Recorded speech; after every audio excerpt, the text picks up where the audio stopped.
Nós hoje vamos retomar o julgamento do recurso extraordinário 635-659, ao tema 506, que envolve a controvertida questão das drogas. No mundo, como todos saberão, todos os que se interessam pelo assunto, os países estão percorrendo dois caminhos diametralmente opostos. Em alguns países se vem intensificando a repressão e em outros países se vem fazendo uma experiência com a legalização. Esse é um debate muito importante que precisa ser feito no Brasil. Porém, queria deixar claro que não é isso que nós estamos fazendo aqui. Não está em discussão hoje no Supremo Tribunal Federal, minimamente, a questão da legalização de drogas. Essa é uma compreensão equivocada que foi difundida, às vezes por desconhecimento e às vezes intencionalmente, e eu, portanto, gostaria, inclusive em deferência às muitas pessoas, parlamentares e pessoas da sociedade civil que me procuraram, gostaria de fazer, antes de iniciar o julgamento com o voto do ministro André Mendonça, que ouviremos todos com interesse e atenção, eu gostaria de prestar o esclarecimento devido e fiz por escrito, porque gostaria de ser absolutamente preciso para nós desfazermos os mal-entendidos e as incompreensões acerca dessa matéria e do papel que o Supremo desempenha. Está em discussão o artigo 28 do Código da Lei de Drogas, que diz o seguinte: quem adquirir, guardar, tiver em depósito, transportar ou trouxer consigo para consumo pessoal, essa é a expressão-chave aqui, drogas sem autorização ou em desacordo com determinação legal ou regulamentar, será submetido às seguintes penas. 1. Advertência sobre os efeitos das drogas.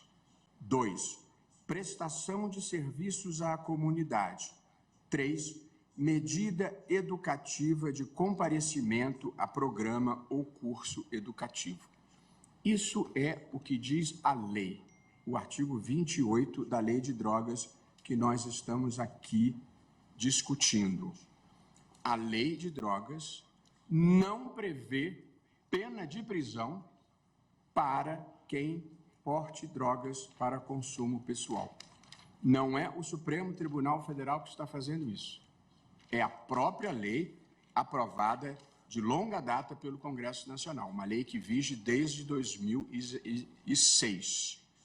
Portanto, a legislação brasileira não prevê pena de prisão para o usuário de drogas. Legislação aprovada pelo Congresso, sancionada pelo Presidente da República e em vigor. Prestado este esclarecimento quanto ao objeto do que nós estamos discutindo, eu presto, além disso, os seguintes esclarecimentos. No recurso extraordinário em julgamento, o Supremo Tribunal Federal se depara com duas questões. Em primeiro lugar, está em discussão se, após a despenalização realizada pelo Congresso Nacional, despenalização significando que não tem pena de prisão, o porte de maconha para uso pessoal, essa é a primeira questão, deve ser tratado como crime, punido com medidas penais, ou como um ilícito a ser desestimulado com sanções administrativas, como essas que eu acabo de ler e que constam do artigo 28. Não se trata, portanto, de legalização.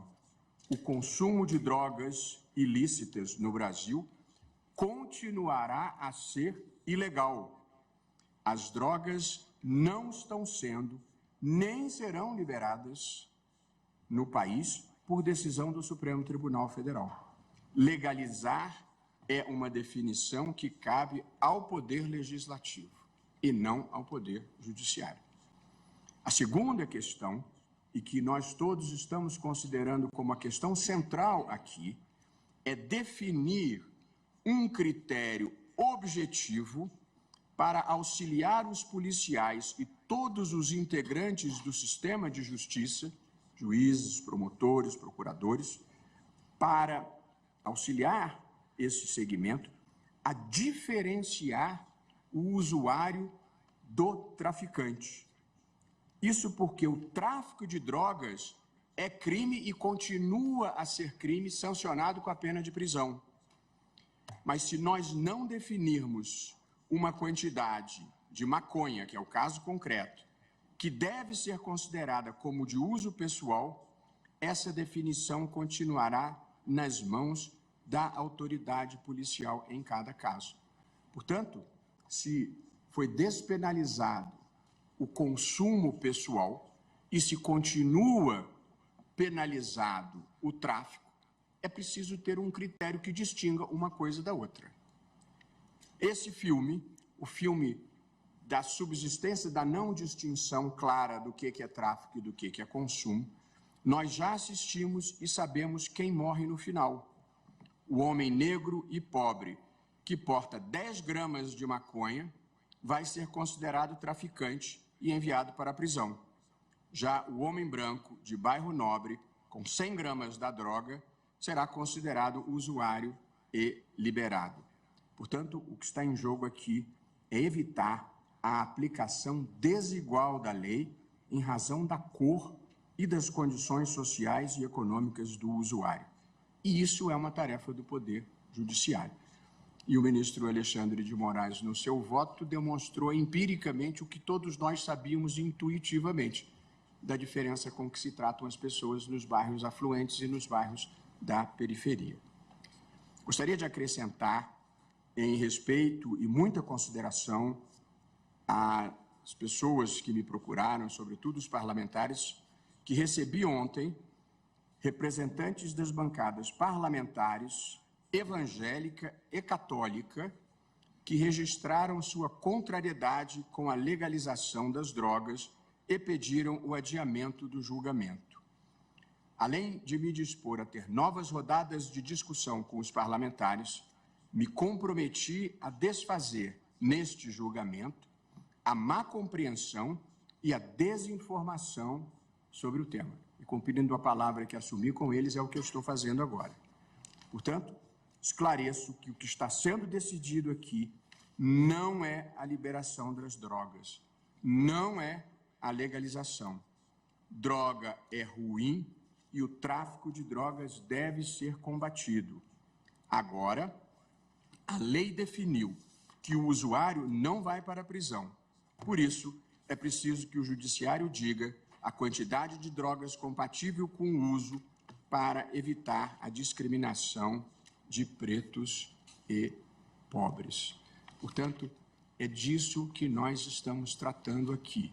Basicamente, essencialmente, definir qual é a quantidade de drogas que deve ser considerada como regra geral, não absoluta, que depende das condições concretas, mas que, como regra geral, deve ser considerado tráfico e qual a quantidade que não será considerada como tráfico. E aqui eu concluo, prezados colegas, senhores advogados e o público que nos assiste, dizendo que esse debate que nós estamos fazendo aqui, ele tem implicações muito profundas. A questão das drogas, como disse, é uma questão divisiva em todo o mundo, pelas dificuldades em enfrentar o problema. Na minha visão, que penso compartilhada pela maioria do tribunal, mas ouviremos cada um, eu gostaria de deixar assentadas as premissas fáticas e filosóficas da minha compreensão, que está alinhada com a posição majoritária que vem se delineando. A primeira dessas premissas fáticas, para deixar claro e inequívoco, drogas é uma coisa ruim. Drogas ilegais são uma coisa ruim.